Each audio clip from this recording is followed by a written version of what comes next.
Heavenly Father, we thank you, Lord, for this wonderful evening when we can gather together and study, Lord, and listen to your word. I pray, Lord, that as your servant, you will help me overcome all my shortcomings, Lord.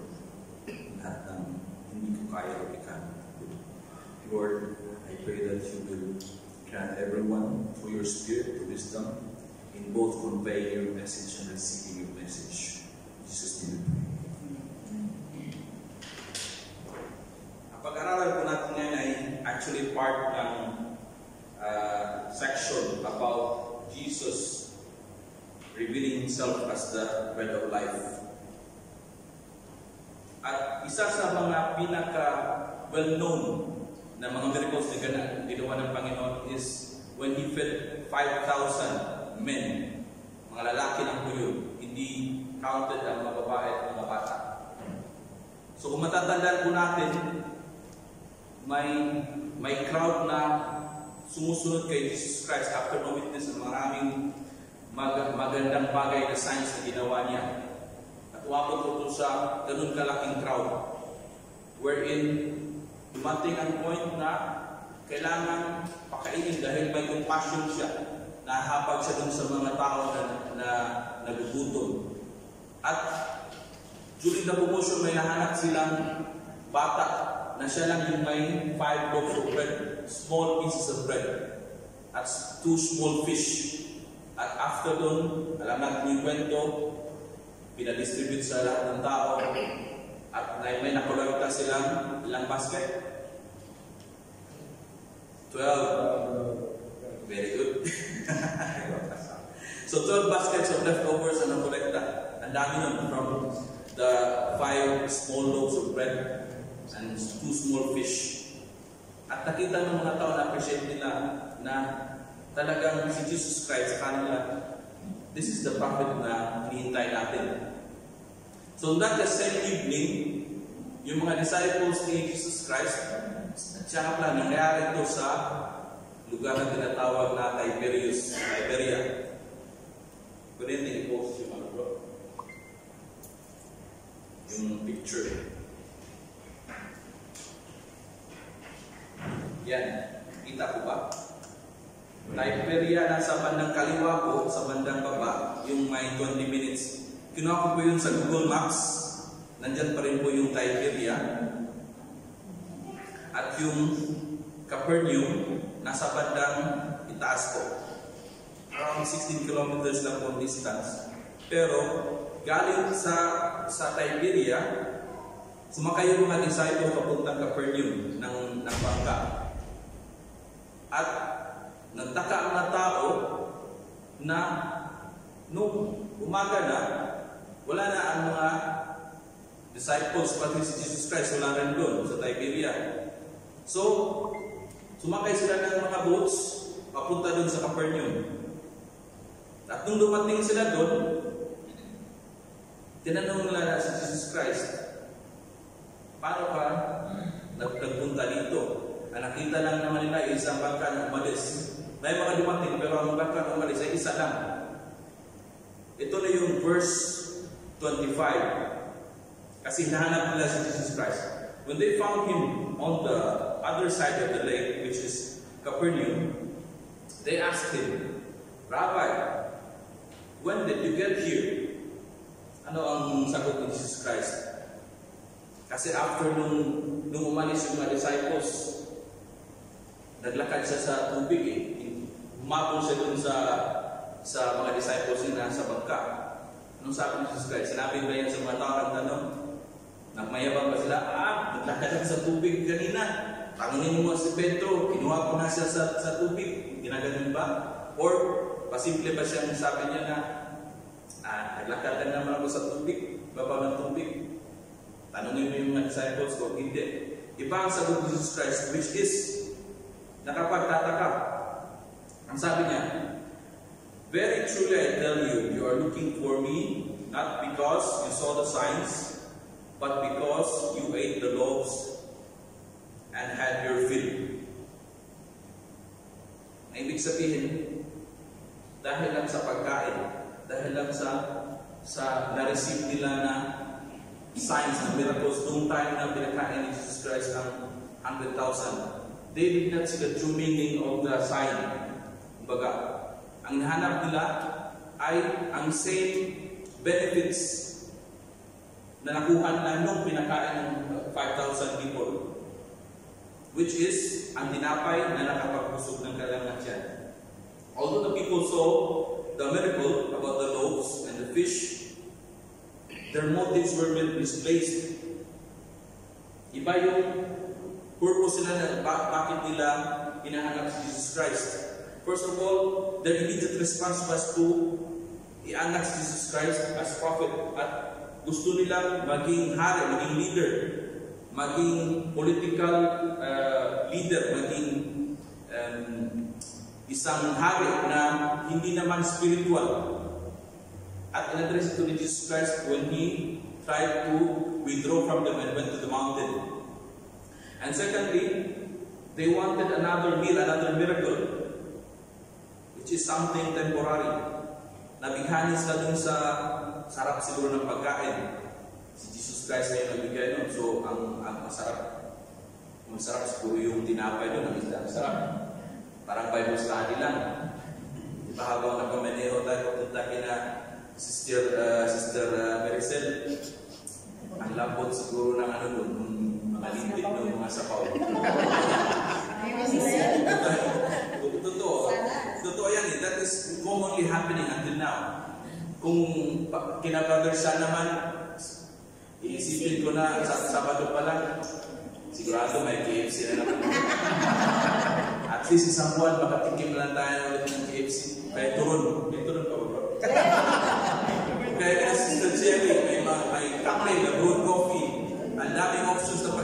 Yung mga ganun. So, yung pagkain is commonly inisip ng mga tao makapag-attract sa atin papunta sa church o sa fellowship. Ako rin dati, music ang nag-attract sa atin. May nagsabi sa akin na no, hindi ang music ang dapat pinunta natin. Which is, totoo naman, dapat ang pinunta natin dito is ang Panginoon. Makikita natin mamaya. So Jesus exposed their hearts.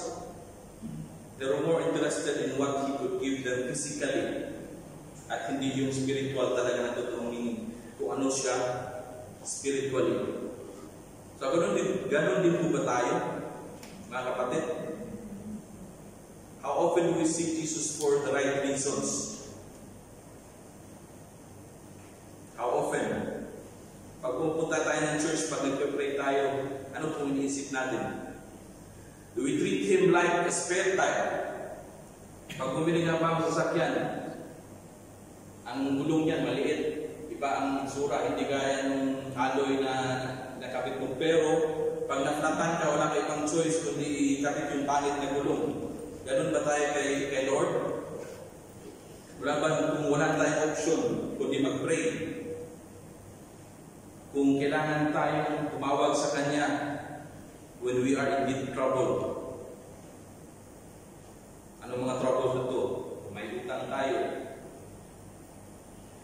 Kung problema ka sa budget, hindi naman tumatawag kay Lord kung magpapatulog ko paano gastusin yung dami ng pera mo. Shortage ang problema natin. Mga troubled relationships, family problems. Pag may namatayan, may nagkasakit. So do we consider prayer as like an ATM card na papasok natin? O kay genie na lapara, ganun natin ang prayer, lalabas ang blue na demonyo. Tapos bigyan tayo ng everything that we wish for. We demand good health. Gusto natin mag-upgrade ng lifestyle natin. Pag nakita tayo ang iPhone 16, gusto iPhone 17. Mga ganun, wala, hindi pa nga nilabas, gusto mo nang bumili. Kotse. Kahit paayos mo yung kotse mo, nakita mo yung kapitbahay, may pang kotse, pipili ka rin. Job security. Inisip namin pag ako, inisip ko, paano ako magkakaroon ng magandang retirement plan? Paano pagkatapos dito, anong mangyayari? Yung mga ganun. So these things actually are of the world. Although importante talaga siya. Hindi natin pwedeng sabihin hindi siya importante. Pero, they are temporary, unfortunately. Hindi siya forever. Walang forever dito. So none of them last forever. Like the love of the crowd is seeking to fill their stomachs. In John 6:27, may binigay din na statement si Jesus Christ. Sabi niya, not work for food that spoils, but for food that endures to the eternal life, which the Son of Man will give you. For in Him, God the Father has placed His seal of approval. Sinagot pa niya yung tanong kanina, hindi pa rin. Kasi alam niya ang motibo ng tao, alam niya ang purpose, bakit siya sinundan. In-address niya sa tamang paraan, which is to make them see na yung inahabol niya is not actually what's important, and this is what's important. Jesus shifts the focus from perishable food, yung mga nasisirang pagkain, something worldly, something that can spoil, to something far greater, life eternal life, everlasting life. So from earthly to heavenly, from temporal to eternal, from something of the world to something of God. In other words, he points to the spiritual meaning of the miracle that pinakita niya, which is one, to establish God's seal of approval in His ministry, na ito ay galing sa Panginoon, the work that He's about to do on earth. Second is to identify Him as the Son of Man, the promised Messiah. Hindi yung notion ng mga tao ng crowd na sunod sa Kanya, na political leader, military leader, kundi ang true Messiah. Son of Man, hindi ang anak ng tao na basta-basta lang. If we read Daniel, the book of Daniel, the Gospel of Mark and Matthew, and also in the Revelation, you will see how glorious the Son of Man is. His dominion, His power, kung paano siya bumaba galing sa clouds. So hindi basta-basta ang claim ang isang pagiging Son of Man. And next, to proclaim His death, to proclaim Himself as the Father's provision para magkaroon tayo ng eternal life, the bread from heaven. Napaka-iba ng perception. Hindi ito yung physical. Hindi ito yung temporary na dahil nagsusustain sa atin mga katawan. Hindi ito yung pera, hindi ito yung success, yung comfort, hindi ito yung mga bagay na dito sa mundo. But Jesus offers the true nourishment, totoong pagkain that endures to eternal life. So not only for daily material needs, but also for the spiritual needs that we need. So are we investing in our energy in the things that won't last? Or are we investing our energy and seeking the things of God? Isang napaka-sikat na verse, kinakanta pa nga natin, Matthew 6:33.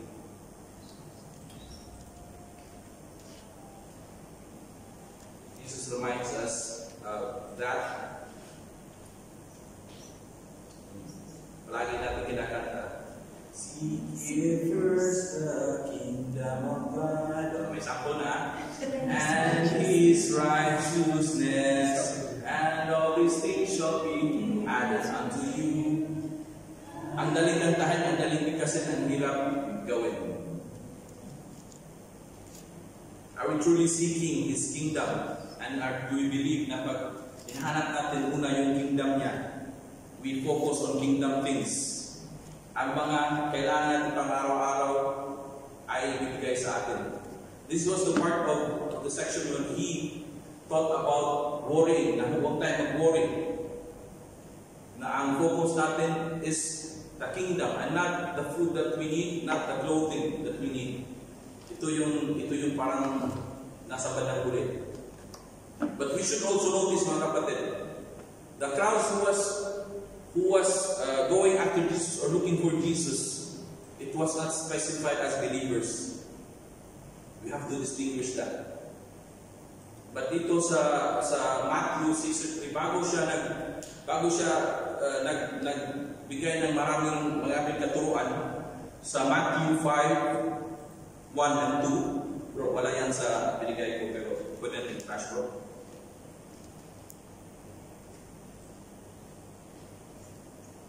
When whom he reminded to seek the kingdom.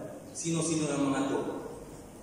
Matthew 5 verses 1 and 2. Now, when Jesus saw the crowds, and the little crowds, he went up to on a mountainside and sat down.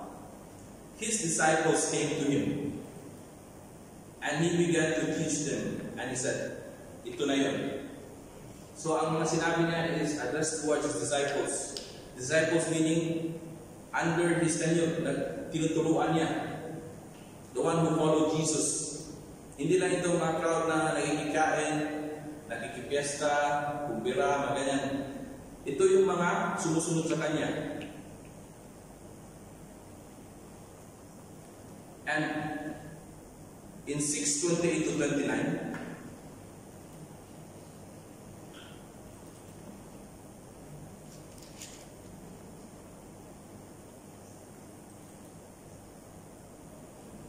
they threw him a $1 million question. May tanong na naman sila.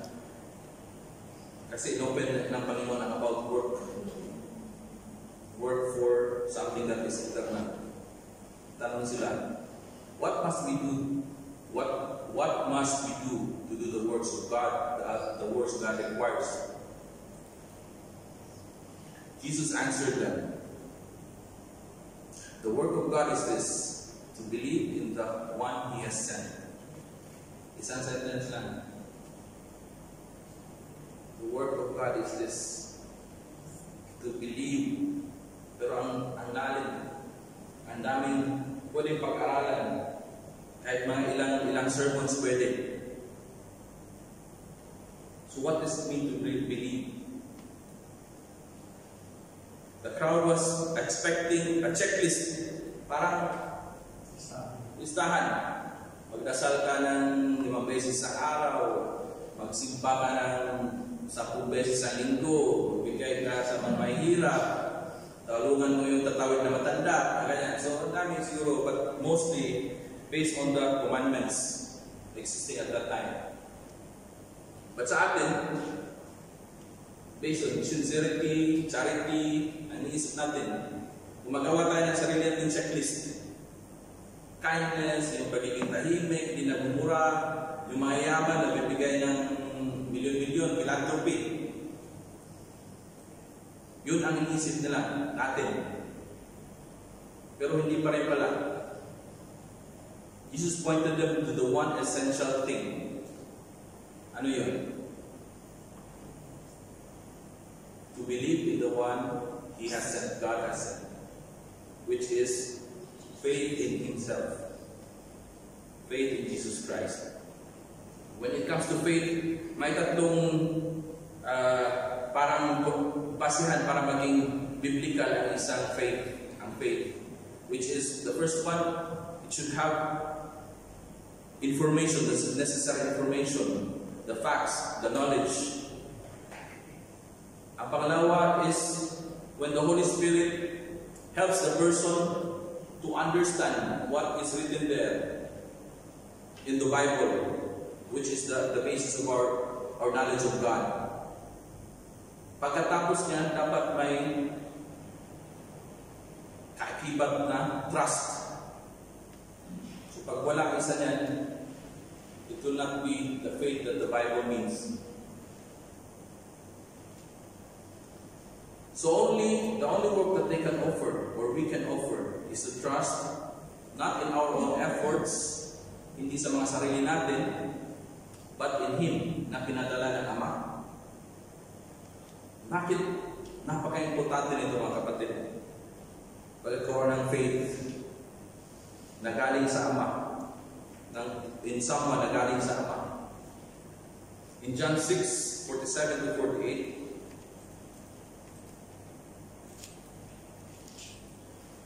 sabi dito, very truly I tell you, no one who believes, the one who believes has eternal life. I am the bread of life.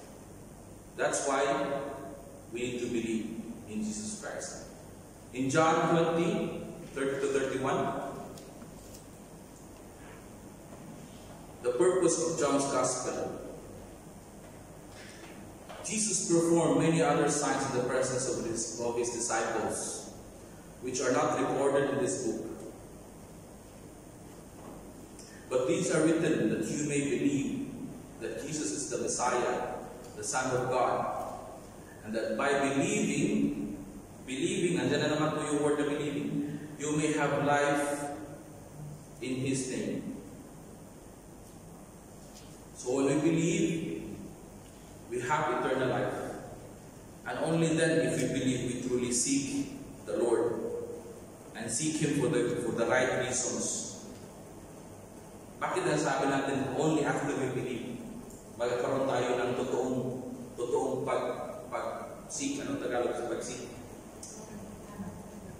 Paghahanap sa Kanya, pagsaliksik. Or my desire na pumunta kay Jesus Christ. Sa John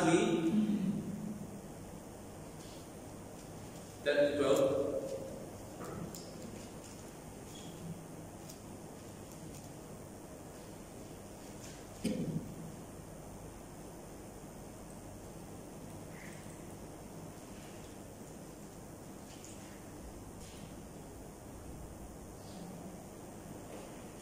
John, bro.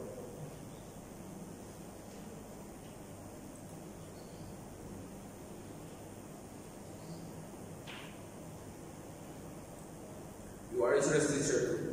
Kamali siguro ako ng pagsulat di kong basa. Anyway, salvation is not about works. Ang sinasabi nito, salvation is not about works. But God's requirement is believing and having faith in Jesus Christ. So lahat ng pagkakaintindi ng crowd na dapat nilang gawin will not lead them to salvation. It will not lead them to saving faith. It should be the other way around. In Ephesians 2:1-10, we can see the correlation. Mas ini-explain dito. It is a very, very common passage. Correlation between faith, salvation, and good works. And we will see, pwede natin ipakita mas maraming verses, bro. Maybe 3 verses.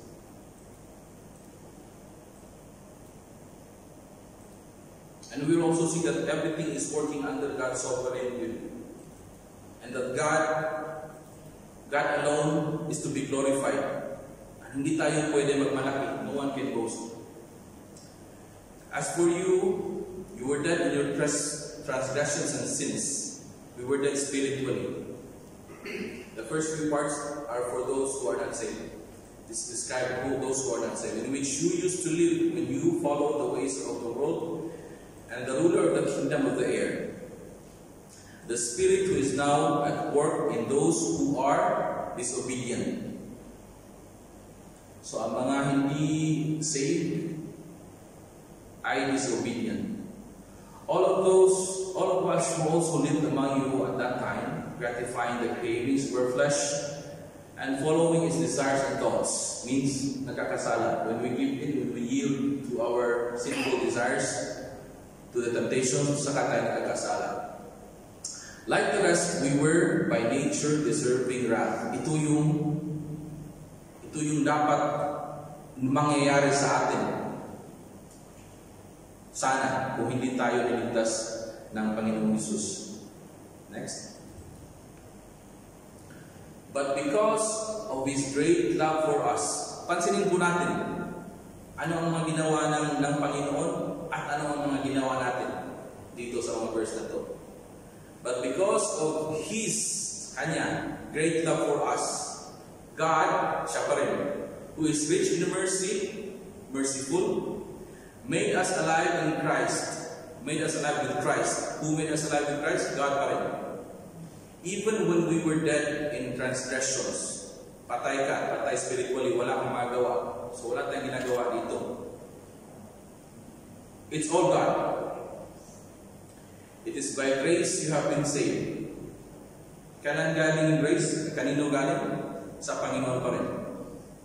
And God, siya pa rin, raised us up with Christ, and seated us with Him, with God, in the heavenly realms, in Jesus Christ. Pansinin po natin, with Christ, in Jesus Christ. Sunod bro? In order that in the coming ages, He might show, dinidisplay niya yung glory niya. The incomparable riches of His grace expressed in His kindness to us in Christ. So napaka-importante, bakit? In Christ, with Christ, in Christ. For it is by grace you have been saved. So the grace again that comes from the Lord. Through faith, ito na yung pinag-usapan natin ngayon. So in order to receive the benefits of that grace and mercy and forgiveness, it will be through faith. And this is not from yourself. Kahit yung faith na natanggap natin mga kapatid, hindi natin pwedeng pagmalaki. Because it is the gift of God. Hindi natin pwedeng, faithful ako, kaya ako na-save. Hindi. Makikita natin dyan, hindi nagsisinungaling ang Word of God. The faith that we have, even if it says here, the only work that you can do is to believe in Him, still, it comes from God. Yes, you do it, but you are enabled by God to do it. For we are God's handiwork, created in Christ. So, makikita natin sa ibang part ng Bible, we are a new creation. Created in Christ Jesus to do good works. Nandiyan na naman yung works. Kailan dumating yung works? Before or after? After we are saved. Not the other way around. Which God prepared in advance for us to do. So habang hindi ka pa mananampalataya, hindi mo pa na-accept Jesus Christ as your Lord and Savior, while you are still dead spiritually in your transgressions. When God chose you to be saved, when He chose you to be a recipient of the faith,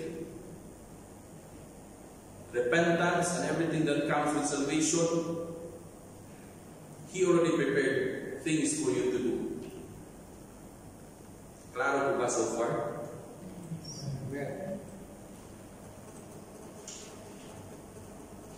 So, ano ang pwedeng matutunan natin sa part na to? We can learn that we cannot earn our salvation. Hindi natin pwedeng pagtrabahuan para tayo ma-save. So, yung notion na ano ang mga works na gagawin namin para sa Panginoon is wrong. And when you are saved, your works cannot keep you saved. Cannot maintain your salvation. Only God keeps you. It will be written elsewhere in the Bible many times na ang Panginoon ang nag-preserve sa atin habang tayo ay naghihintay sa pag-public ng ating Panginoon sa Kristo. And we cannot add anything to the finished work of Jesus Christ. So when He says it's finished, it's sufficient. We say, kakanta tayo, Christ is enough. Pero ang ginawa ni Jesus Christ, kailangan pa natin dagdagan ng kung ano-ano. Pagsunod sa sacraments, pag-umpisa, Lord, latigo sa sarili, pagpapako sa puso, mga ganun. No. We cannot add anything to the finished work of Christ. And we cannot add anything to God as if He needs our services. Na pwede natin siyang i-blackmail. Lord, grabe akong kumanta, Lord, ha? Talaga malakas ang boses ko pag kumakanta ako, Lord. Dapat yung bagong cellphone na hinihingi ko, bigay mo.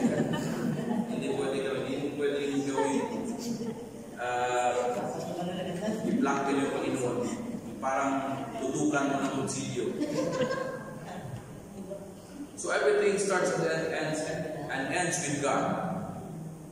Everything starts and ends with God. Hindi tayo pwede magmalaki. No one can boast. Makita natin sa mga following verses na papakita natin ngayon.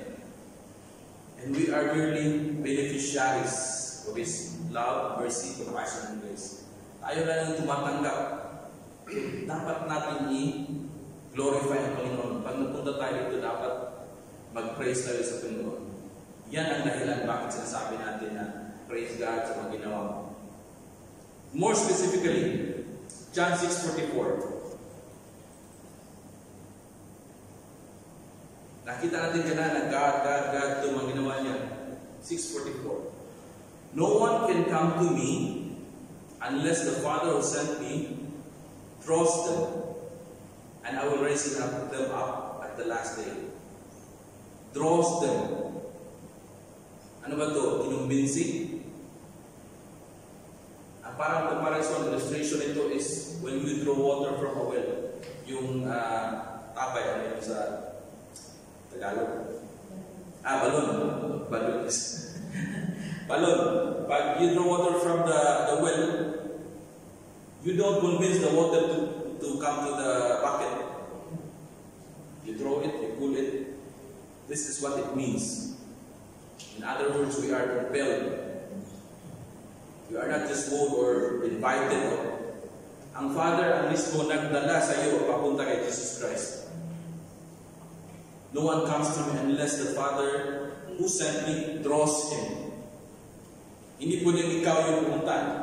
Di-draw ka na nga, ikaw na yung pumunta. So, praise God for that. Hindi galing sa effort natin. John 6:37.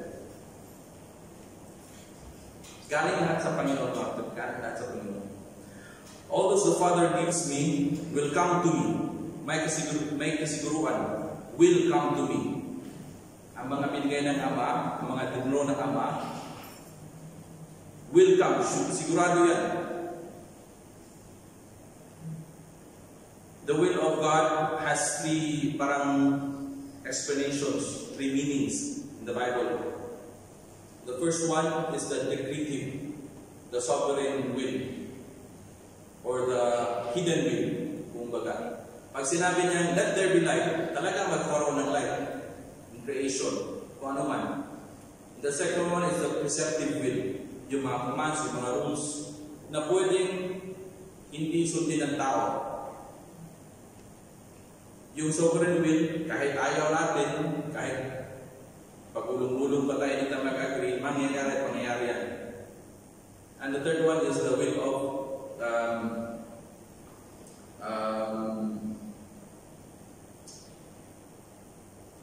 will na parang related sa attitude ng Panginoon on the things that pleases Him. Will of disposition.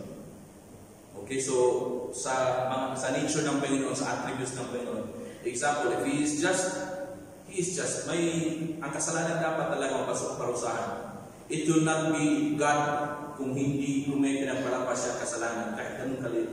Pero against a holy God, talaga holy din ang implication. So all the Father gives me will come to me. And whoever comes to me, I will never drive away. Mas may assurance pa ito kaysa sabihin natin nakataga sa bato. Kahit mawala ang lahat ng bato dito sa mundo, it will still stand. Na kung sino ang dinala ng Panginoon sa anak, ay hindi niya pakawalan. Ang assurance natin po ay nandyan. In John 14:5-6, now we have seen na ang Ama ang nagdala sa atin papunta kay Jesus Christ. Now, makikita naman natin, ang sabi ni Thomas said to him, Lord, we don't know where you are going, so how can we know the way? Jesus answered, I am the way, and the truth, and the life. No one comes to the Father except through me. So mga kapatid, makikita natin ang ginawa ng Panginoon. Ang Ama ang nag-initiate lahat para ma-reconcile tayo sa Kanya through Jesus Christ. He brought us to Jesus Christ, and Jesus Christ brought us back to Him. Because we cannot do it on our own. Our righteousness is not acceptable. Hindi katanggap-tanggap. So we have to be clothed in the righteousness of Jesus Christ bago tayo makabalik sa Ama. So what works are the product of faith? Ang mga ginagawa natin na good works ay result or expression ng ating faith after we become born again or after we become a believer. In James 2:18, the second part, James said, "Show me your faith without deeds, and I will show you my faith by my deeds." May mga confusion dito. May mga iba't ibang interpretations of previous verses. But based on Ephesians 2 and this one, makita natin na the good works that are acceptable to God are only done in Jesus Christ after a person has been saved. So the Bible emphasizes na may necessary results after magiging magiging believer. Related sa good works, related sa pag-save sa atin ng Panginoon. Makikita natin na sa Kanya lahat, siya lahat ang gumawa.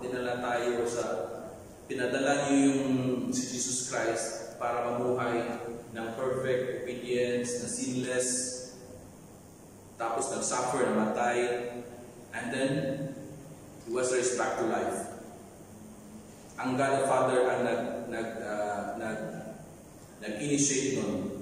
And it was completed by Jesus Christ. Nandun lahat sa process na yun ng Holy Spirit. Then after na-complete Jesus Christ ang ginawa nito sa mundo, the Holy Spirit again works in order to malipat sa atin ang benefits ng salvation. So how do we do it? Even if we see the glory of God and everyone knows that God can be seen in His creation and in our own conscience, we still need the Bible to read about the salvation that God has offered.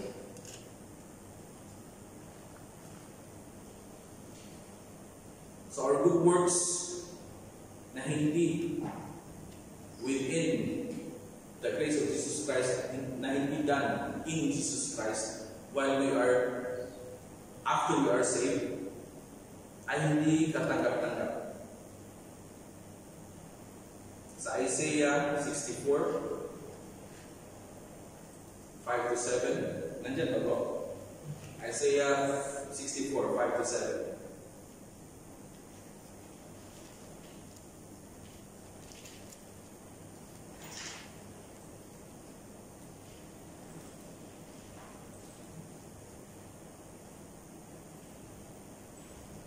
Isaiah 64, 5-7.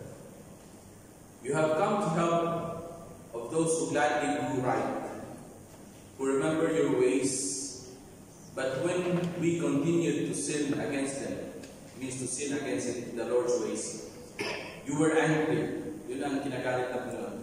How then can we be saved?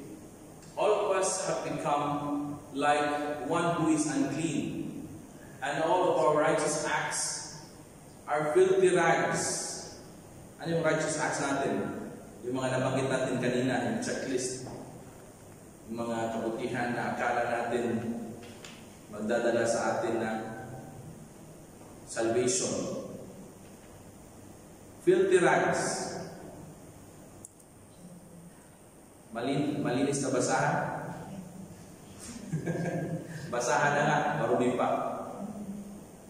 And like the wind, we all shrivel up like leaf, and like the wind our sins sweep us away. No one calls on your name or strives to lay hold of you. No one calls on your name. So what did the Lord do? For you have hidden your face from us and have given us over to our sins. Kaya hindi natin nakikita ang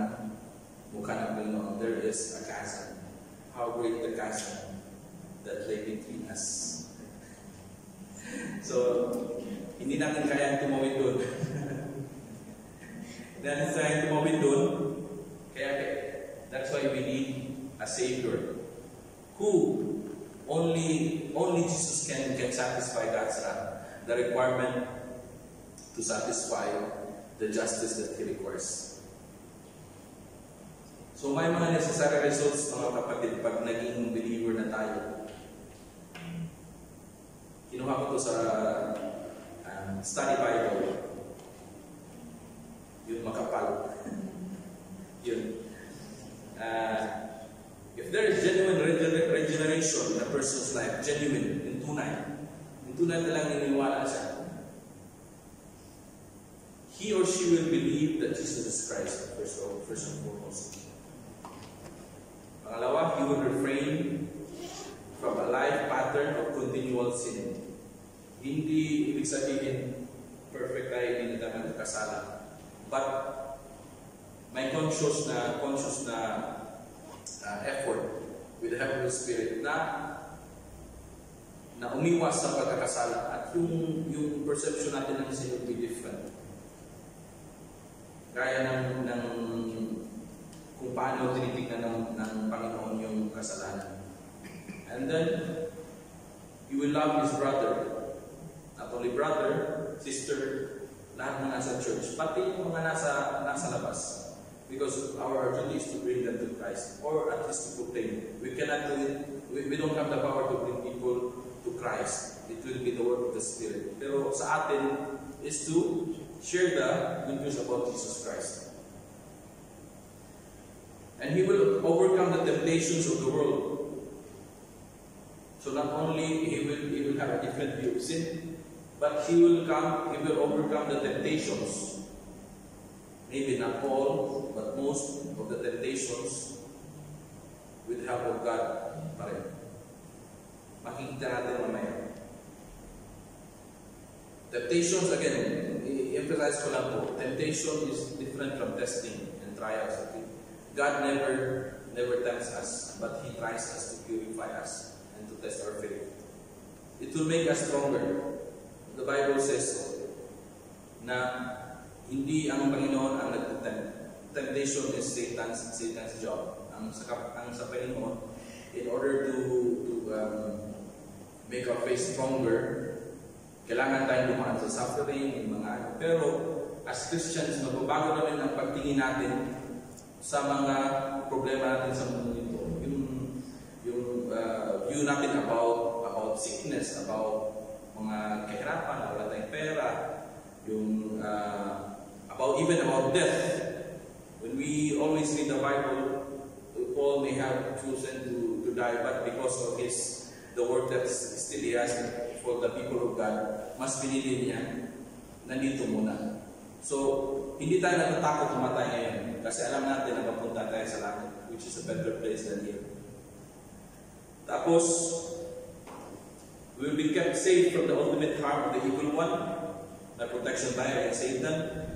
We will have genuine love for God. Genuine love, nandiyan na po yung genuine. Hindi peke. Hindi pwedeng sarap na ng maraming tao. Dapat on your own na walang ibang nakita, you still demonstrate these things. And love for His people. Heartfelt obedience to His commands. And lastly, the Christ-like character. Christ-like character. Palagi inuulit sa Bible na our goal is to, pati ni Pastor, if you notice recently, he always makes it a point to emphasize that the goal that we are here is to be Christ-like, to be transformed in the image and likeness of Jesus. So, habang ino-obey natin ang mga sinusulat sa Bible, we will learn about humility, service, love. Nandyan lahat kay Jesus Christ, lahat yan. Sa Kanya tayo mag-imitate. Okay po? And ang lahat na ito ay if demonstrated consistently over a period of time. Hindi lang ngayon, ganyan, tapos hindi na naman. consistently over a period of time, mahabang panahon, sa buhay ng isang tao, it will not be, we cannot say that this is produced by the natural man. Nagaling lang mismo sa kanya. Talagang sigurado tayo na tinutulungan siya ng Panginoon after naging genuine believer siya. In Philippians 2:12-13, so nakita natin kung paano, anong ginawa ng Panginoon.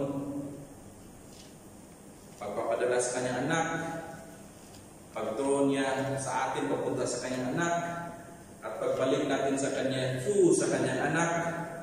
Ngayon, ready na tayo to do good works na inassign sa atin.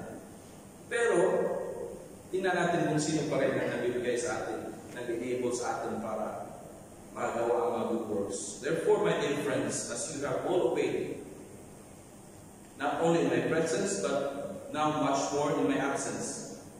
They obeyed, whether Paul was there or not. And they obeyed more when he was not there. Verse 12. Continue to work out your salvation with fear and trembling. Ano yung work out? Anong other words ng work out? Exercise, practice. When we say practice your right to election ngayon, your right to suffrage, yung karapatan natin mag-suffer. Iba yun. Suffrage is S-U-F-R-A-G-E. Your right to vote, to choose our leaders. Ang right mo nandyan na. You have to only to vote, to exercise, to practice, to work out. So your salvation is already there. So you have to exert effort, put it into action, your salvation, with fear and trembling. So habang ginagawa natin ito, verse 13, for it is God who works in you. Hindi pa rin tayo pwede magmalaki mga kapatid. Ang dami kong ginawa. Naging Christian ako. Hindi. For it is God who works in you to will, para magkaroon ka ng will and determination, and to act, para gumalaw pa in order to fulfill His good purpose. So nakikita po natin mga kapatid, ang tanong initially is, saan ka, paano ka napunta dito? Pero ang sagot is, iba, nagtanong sila about works, sinagot kung bakit hindi works, pero ang works pa rin, which is the result of us being saved, na meron tayong gratitude, meron tayong submission, meron tayong dependence, but the works ng giving. When we give, we know that God has something in store for us, which is more valuable than paisa. Magkano bibigyan natin paisa? So, knowing this, are you still comfortable to give 100 paisa at pipiliin mo pa yung punit? Yung medyo malutong pa, hindi mo bibigay. So, knowing this, mga kapatid, you have something that is in store for you when you become a believer. And whatever you have now that you receive, it's not just a loaf of bread. Hindi lang yan para sa tiyan. That has eternal implications, mga kapatid. And that is all from God. He was the one who brought us to His Son. His Son was able to bring us back to Him. Everything for Him and everything by Him. Kahit ang mga ginagawa natin, nag-work sa kanan natin, tayo lang, pero siya pa rin pala ang nag-enable sa atin. So lahat ng ito ay through the Spirit of God working within us after giving us new life. So in conclusion mga kapatid, dapat ay paniwalaan natin kung ano ang sinabi ng Bible, anong tinuturo ng Bible. How can we believe? We should believe. Magbasa po tayo. May mga tanong tayo, maraming tanong kayang sagutin to be safe, because as we studied in our hermeneutics, we have to be correct in our interpretation at least. We have to have basis, hindi lang base sa opinion natin, magtanong tayo sa pastor, you study commentaries, everything. So many seek Jesus for the blessing only, but He calls us to seek Him for who He is, the bread of life, and the true fulfillment is found in Christ alone. Ngayon, saliksikin natin mga sarili natin. Are we seeking Jesus only for temporary benefits? Then are we investing in things that last? Means eternal things, kingdom things. Kung may bisita tayo sa beses about prayer, we should pray about kingdom things, not ano yung mga para sa sarili may version. Tapos in our prayer, notice po natin ano mga pinag-pray natin? Tungkol ba sa sarili natin? Or pinag-pray natin ng iba? And about kingdom things, spiritual things. Ibig sabihin, we need to be careful. For example, sinasabi natin, I'm praying for others. Sino ang pinag-pray mo? Ang anak ko. Para magkaroon ng ganang trabaho at maahon kami sa kahirapan. Sa iyo pa rin. So, dapat ano ka? When you pray for others, healing for him, comfort for the one who experienced the death in the family. Para sa iba, hindi para sa sarili. Although kailangan natin ipag-pray ang mga sarili natin. Pero ang sabi sa Bible, God already knows what we need. Pero in order to show our submission, our dependence, kailangan natin sabihin. And then have we put our faith in Christ, the one whom God has sent? And do we have the right view of the first and foremost work that God has assigned to us? Ang right view, to have faith in Jesus Christ and the good works that He enables us to accomplish in Jesus Christ. That is the right view of the work that God has assigned to us. And lastly, after hearing this, do you truly agree every time we say that God